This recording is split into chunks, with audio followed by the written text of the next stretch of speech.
So here we go. Okay. You're right. A big revelation on Friday that I want to be a coach. I'd love to be a coach. I want to learn how to be a coach. I already am being a coach for a number of people, my own sales clients. As a consultant in my job, a sales consultant, I'm kind of a coach in a number of ways anyway. And I've been doing it in your business for the last 15 years on and off whenever it has come up that you needed someone to help. So I think saying it to that group on Friday was a big step in the right direction. Yeah. So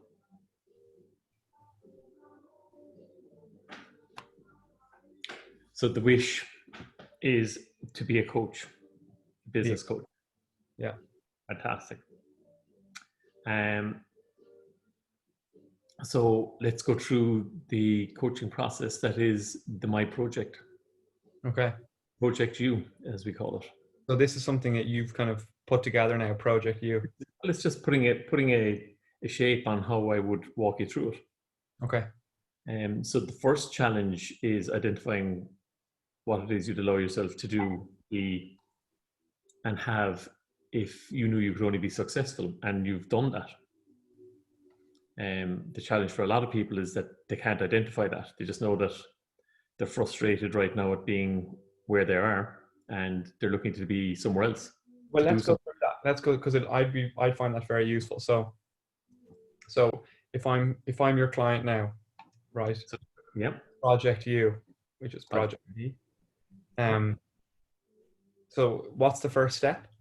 So the first step is to identify what it is you'd give yourself permission to do or be if you knew you could only be successful. So what would I give myself permission to be if I knew I could only be successful? Yeah.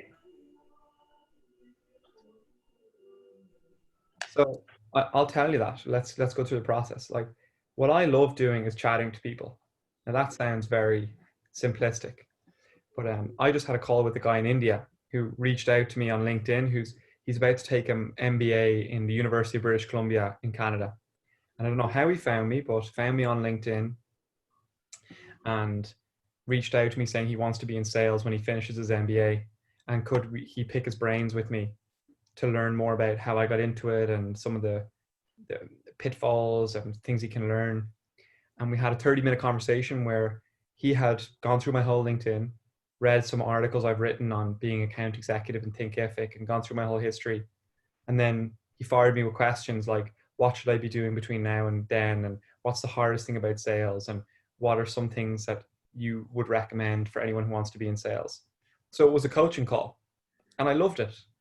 I felt like I had a lot to give, and I felt like he really listened. It was ideal.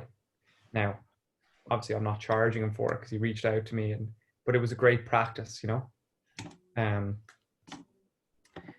one thing I noticed when he was talking, he was shaking his head a lot. So I was able to give him loads of advice. But at the end of the call, I said, look, one thing to note is every time you speak, you're doing this. And I'm naturally thinking you're not aligned with what you're saying. So can you start nodding? And can you start? And then the person you're talking with will start nodding, and they'll start coming on board with what you're saying. So I gave him a quick win, you know. That's fantastic. Do you know that that's what most Indians do? Like, well, from being in Nepal 3 or 4 times and spending a few months there, and I said this to him, a big gesture that I couldn't figure out was this gesture. Mm-hmm. Now, after reading the book Shantaram, while I was in Nepal, it's about a guy in India who spends Westerner in India. He learned what this means is, I'm okay, you're okay, or I trust you, or I agree with you. Whereas I couldn't figure out what this was. I'd ask the kids something and they would do this, and I didn't know if they meant yes or no.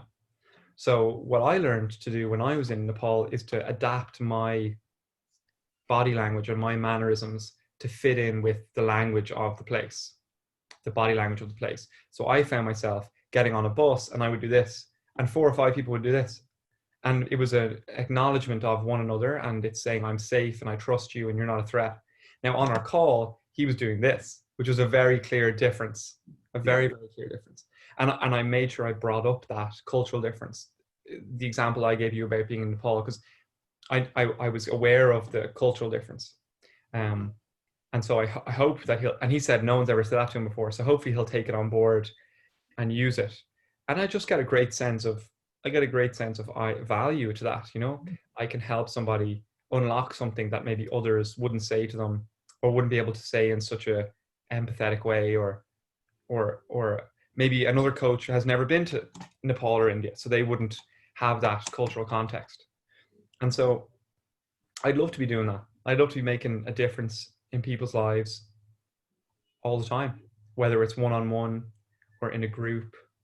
Uh, I've seen the impact you've made on people all my life, and the rave reviews you get of people that transformed your life, or unlocked something in their life, or made them see something in themselves that they didn't see before. And I've seen myself do that with friends and family, or clients, or work colleagues. So one of my favorite parts of my job is coaching the more junior reps, and it's my favorite thing to do. So I just want to do more things like that with my time. And so that's what I would do if if I gave myself the permission to be. That's what I would give myself the permission to be if I knew I could only be successful. Fantastic. So the blessing that you have is that you're in a job that you enjoy doing. Yeah. So what I would then coach anyone in that position to do is use that as leverage, as you just described, to start to practice what it is you want to be doing. Okay. Now, would you give that to somebody who didn't like their job? What I would always say to someone in a job is be the best version of you in your job to get out of it. Yeah. So if you're not enjoying your job, how are you bringing yourself to it, and how are you behaving in it? And in some instances, and it's very few, in some instances you just have to get out because it's just not the right place. Yeah. But more often than not, people have to reapply themselves, even in the interim. Yeah. To start to change their behavior to align themselves to be doing what they want to be doing. Yeah. Because generally what you'll find is that when someone is at a crossroads and they're frustrated, and it's because they're in a position that they're not enjoying to the fullest, or they're plain right not enjoying it full stop and hating it, they'll probably have fallen into habits and behaviors that aren't aligned to them being a best version of themselves. Okay. Do you mind just turning off the music there? Sorry, Alexa, stop. And remember to be polite to Alexa, because when the robots take over, they'll remember the people that have been polite. So just saying. There you go. Okay, so people who are in jobs they don't like, or even if they're in jobs that they like and want to transition out of it to something that they're passionate about, it's important to bring your best self to that job and put habits in place. No, and this is no matter what we're talking about, coaching, which is a very particular trade, okay, and profession. But no matter what you're going to do, it's about realigning yourself to the best version of yourself. To give yourself, to be in the best position to be able to function at whatever it is you're aiming towards. Yeah. So that sounds very nebulous now, but it's like, if more often than not, if you're in a funk in your job right now, the chances are you're not jumping out of your socks in the way you could and would if you were doing something that you really loved and were passionate about. And you can't bring that mindset into what you're passionate about. It doesn't work like that. Totally. Yeah. And so what I see happening more often than not is I see people jumping from one thing to another, and here's the next step, right? It's to define what the issue is. Interesting. Because define the issue. Yeah. No, the real issue. So people will say things like, my issue is like, I'm just frustrated with the job I'm in. I'd like to be doing something else, or I don't feel I'm fulfilled, or I don't feel I'm being challenged enough, or I just know I want to do something different. So in your case, you could be saying, I just love working with people and I love the reaction I'm getting. Well, let me say what I would say in that situation is I love unlocking the good that's in people, the potential that's in people. And I love seeing the penny drop for them. Whether that's my client who buys our product and then in 6 months later makes 100 grand from using our product, or uh, a sales rep who sees a technique or a way to approach a call, and now they're bringing in 5 times what they were bringing in before and not having to work as hard.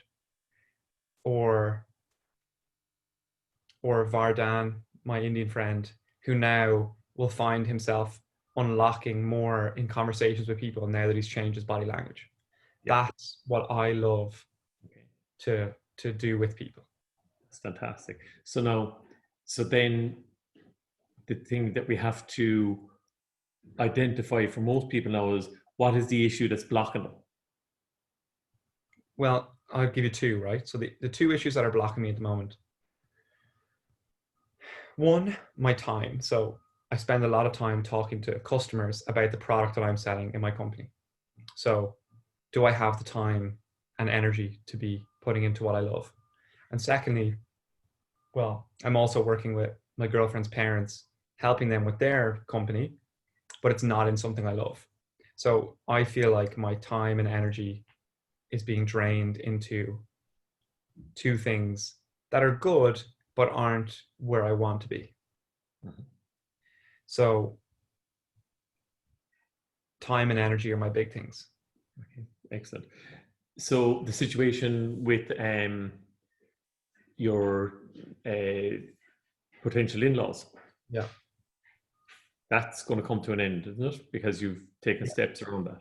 So we have now put boundaries in place where I will transfer that work that has now grown so much that I started to somebody else, and then I'll be on hand for them ad hoc if they need something big picture over the next period of time. So what's been nice is that chunk of work will now be off my plate, which will be a big reliever, and I'm already feeling that. I'm proud of what I've done for them, but it'll be a big reliever. Yeah. So that's going to give you a chunk of time. When? In the next weeks? This week, hopefully. There you go. Yeah. Right. So that's not as big an issue. The other then is in how you bring yourself to the role that you're currently doing. Okay. So you may still talk to customers, Yeah. but now your focus would be more on how you're honing your coaching skills. Yeah. So rather than just selling for selling's sake, or rather than just talking to a customer and it's great because I love engaging, you're now bringing yourself in a different way to it. And you're saying, right, every interaction I'm having now has a double meaning here. Yeah. I'm always looking to do the best for the company and sell, but I'm now actually honing my skills in listening. I'm honing my skills in asking questions in a way that leads the client as if they were being coached. Yeah.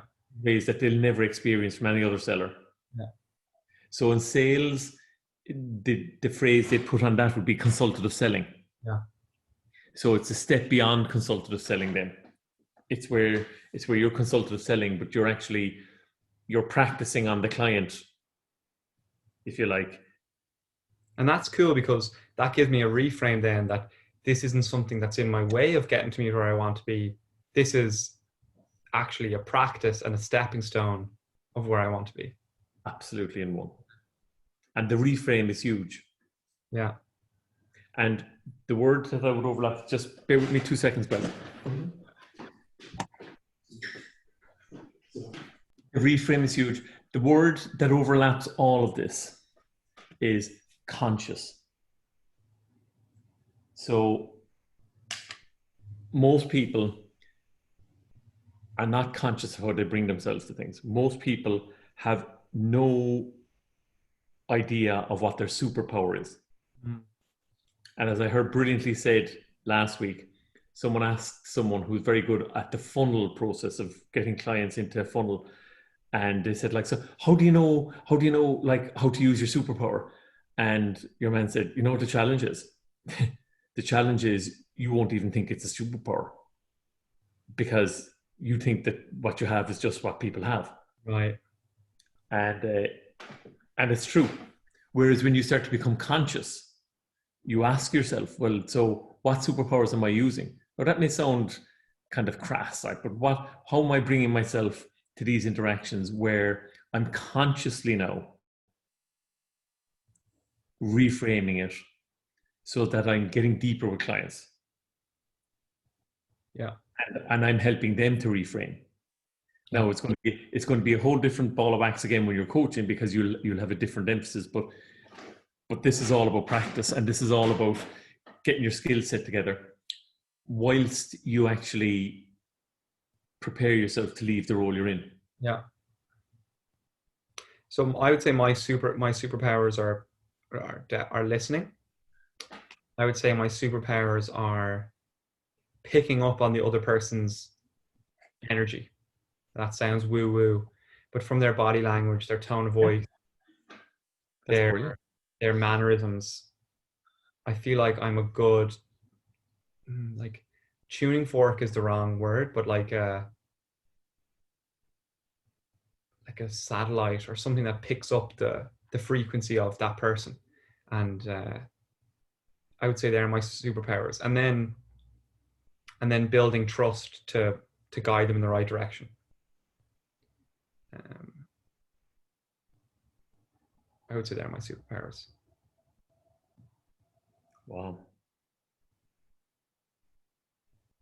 And again, as I said to you, like, because of where you've come to and the work you've done yourself, realize that most people can't answer that question, or they're too embarrassed to even consider themselves having a superpower, or it's like, oh, really? Yeah. That's the reframe I'm talking about now, coming at your business with. Yeah. You understand? I do, yeah. And before I would have been kind of like, feck off. But before I wouldn't have been in jobs that allowed me to do this as much as this job is. I mean, it's taken me 10 years in the working world to get to a position where I feel like I'm selling a product in a company that's very aligned with who I am. This has been a lot. I've always known I want to be a coach, so this has been a lot of steps in the right direction. From serving coffee in a restaurant, working in a hostel in Mexico on reception, selling insurance, working for a non-profit organization, working for different software companies. It's been a process to get to this point, and there's more to go. What I find amazing in all of that story is that you make no reference to the amazing work you did in SOAR, Yeah. and the working with group, and the self-reflection and the group work that you've done. So a part of this process is for the client to recognize the parts of themselves whether they've already learned what they need to learn or they've already put in practice. The way I would put it really simply is, let's become conscious as we investigate the story we carry, and how are we carrying a story. And I have a good example of this. So one of my clients, he was working for a software company, and he was new to the business, and one of their founders left, who was doing the sales, so he took over the role. And he's like, look, I've never really done sales before.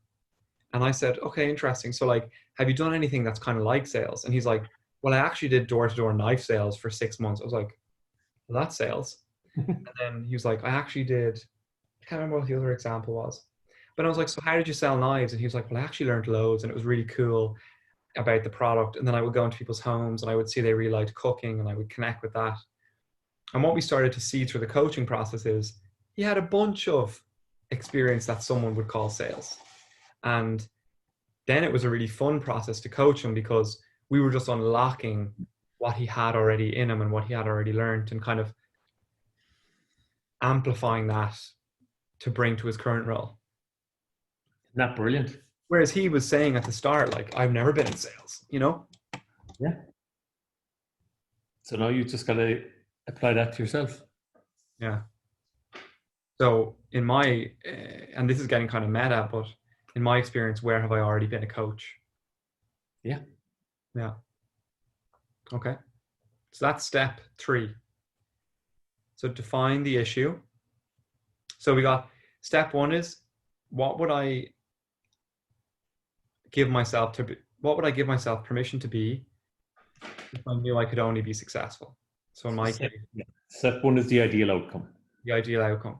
So unlocking the greatness in people is my ideal outcome. Mm-hmm. Step 2, use my job as leverage to practice what I can be doing. So bring my best self to my sales job, and how can I be a coach in that job?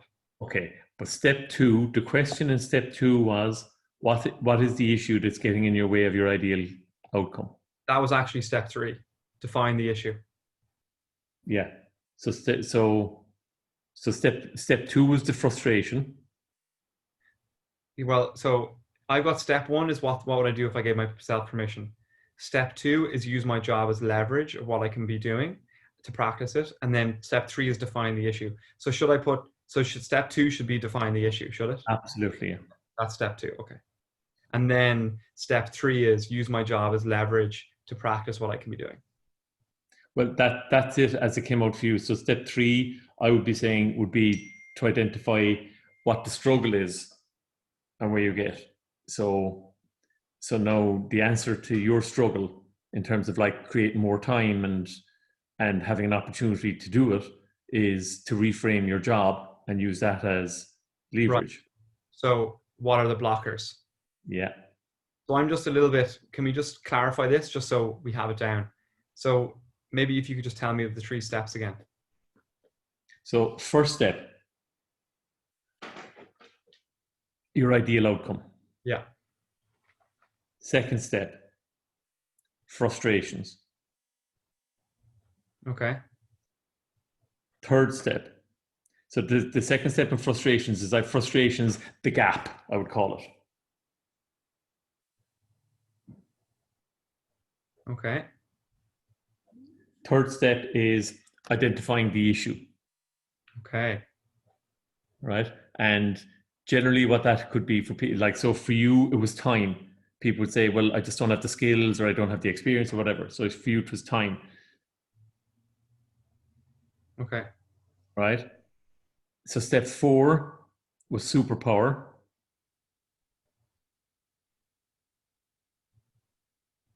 Yeah. As you saw, as you had it. And step 5 is your story. Now, before we go into that, can you just clarify step 2? So we said the gap. Can you talk a little bit more about that? The gap is, that's where I want to be. This is where I am. So I want to be a coach, you said? Yeah. So here's where I am. I'm an account exec. Yeah. So let's identify what the gap is. Okay.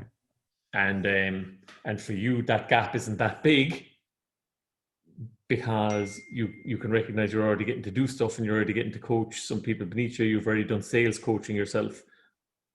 But even a year and a half ago, that gap felt a lot bigger because I didn't have any sales coaching clients. Absolutely. But like, we're not a year and a half ago, we're right now today. So when you start to identify the gap, you see the things that are already happening for you. If we were a year and a half ago, that'd be a huge gap for you because you'd be saying, like, I've never okay, now I go back into my teenage years to see who I coached. Whereas today, the gap, you can straight away identify the gap isn't massively huge because I'm already coaching junior salespeople. I've already been paid to coach sales clients outside of this. So I've already experienced coaching in paid terms over the last 12 months. Now, if I go back into my story as well, then I'll see I've done lots of other types of mentoring and coaching in life.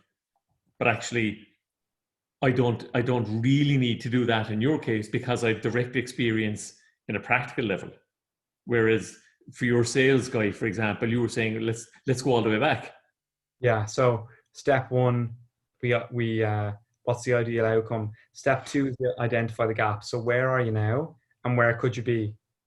And then step 3 is define the issue. So what are the blockers that are stopping you to close that gap?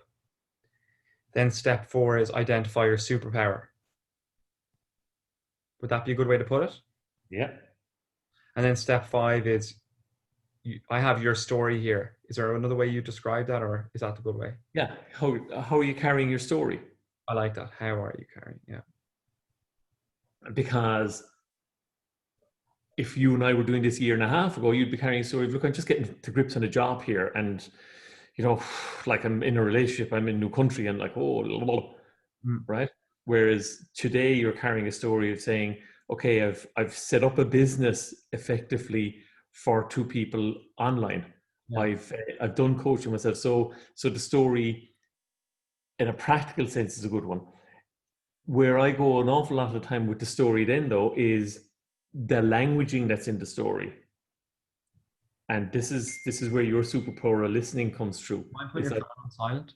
right, okay. So when you're listening to people, you actually hear um, the language of I can or I can't, or the limits that are presenting themselves as they tell the story. Yeah. So in a practical sense, your story is very positive for you right now. Yeah. Now, in the full telling of that story, then you might uncover for yourself that you position certain things to be in a certain way, because that's how you carry the story. So for me, as an example, I would have thought that for me to write a book, I'm going to have to be in my 50s. So it pretty much didn't matter how hard I tried to write a book in my 30s or 40s. Uh, I was carrying a story that was working against all that all the time, that said you're going to have lived life in a certain way to have something to say. well, for me, I did a degree in philosophy and sociology. For years, I thought, what use is that? And I then worked in an NGO and worked in a restaurant serving tables. It was only until I saw the value of the inquisitive nature that that degree gave me that I could use that in a career. But there was a lot of dark nights of the soul, not being able to get out of bed in the morning, working jobs that I hated to get beyond that. And there's been a number of those different crossroads in my life to get to here. Fantastic. So why I use it as the story, it's because it's like the hero's journey, and that's what you just described. Mm. So you had a call to action to go do something, and off you go. On your way in that call to action, and on your way in that story, you wander around the place and you find mentors, and you get direction, and you get misled, and you end up in caves searching in deep dark corners, and you meet dragons and dark dogs and all of that. And I was with someone today, That's and, excuse me, and they're huge, very, very successful. You know them, and I don't want to be mentioning it here in the recording now, but we'll talk about them later. And you've done some work for them on their Thinkific site. yeah. Okay, so you have an idea of who I'm talking about. Yeah. And this person has written books and has put together courses and is very successful. And part of the story he was carrying was he hates this talk of the struggle. Like, what's like, and as I was explaining to him that that's the story. It's the call to action. It's like, we're, number one, there's the 2 million-year-old brain in us is negatively wired for danger. So we want to hear how people have done stuff, and we kind of tune into the challenge. Yeah. But his sense of it was like, yeah, I just want to be talking about, like, where I fell or where I didn't fall, or it's not about me when actually that is it. What you just described is what validates your story, Yes. but what helps someone else hear, okay, so where I'm at is Yeah. okay. If I came to this process and was saying, oh, I know I want to be a coach, and sure, this is easy. So people could look at this and go, well, sure, he's a straight white male, privately educated. Things are easy for him. But then if I start sharing, well, when I was 20, I was in a job that I hated. I couldn't hold in a relationship. I was, um, unhappy, had symptoms of depression because I was all these things that can help people connect to the struggle that they're having, and they can see. So for your client, they didn't like the story of struggle, whereas what you were showing them was that's a valuable, people can connect when you're vulnerable, and people can connect with your struggle, because then they can start to see in their own lives where they could maybe overcome things that they thought they couldn't in the past. And you see what he was putting struggle down to was the big drama, Yeah. you know, and like, oh, I lost all my money, or I lost my life, or I was almost mortally wounded, or I came back from the dead, or I was bankrupt. Whereas his struggle, for example, has been he's done the hard bit, as most people would see it, and written books. But his struggle is, how do I put them into effect? Mm.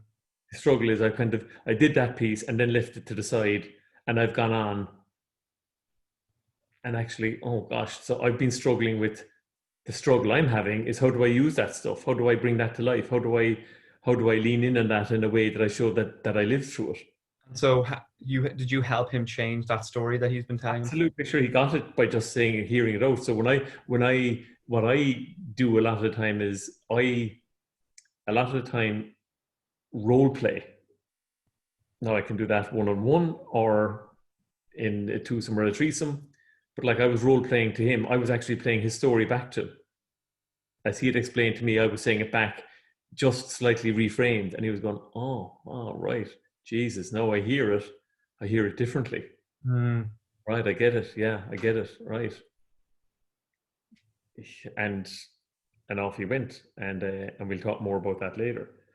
Um, so then what you've got to do when you recognize your story then re-emphasizes the gap that we spoke about earlier, right? So now it's time to break the gap down. Yeah. Do you get it? Yeah. So now we use all the steps to start bridging that gap. Exactly. And this is where the simplicity of daily habits comes into play. And the daily habits then becomes a whole other journey.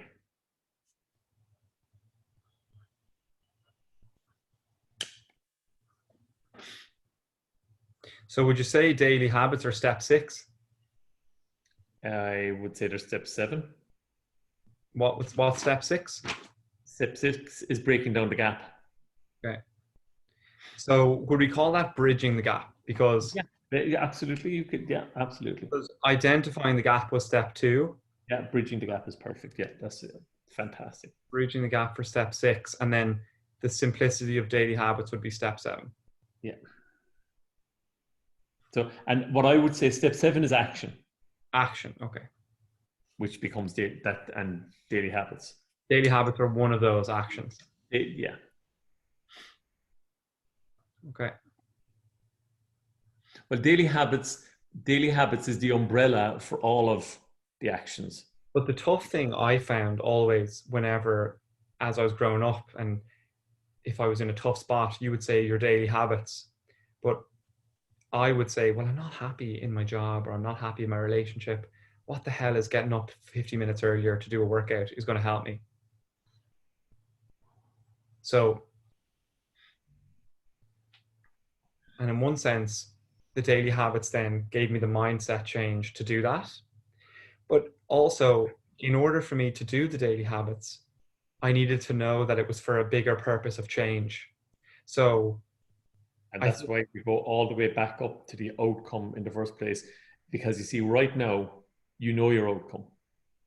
So the challenge that we would have had when you were 20, for example, would have been identifying what it is you want to get to.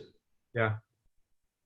So the reason for it was harder to find. Yeah, and it's harder to create that purpose then. So that's why this is rolling off the tongue now for you, because of the place you find yourself in today.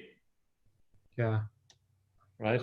But imagine, like, we could spend a couple of sessions trying to define the outcome.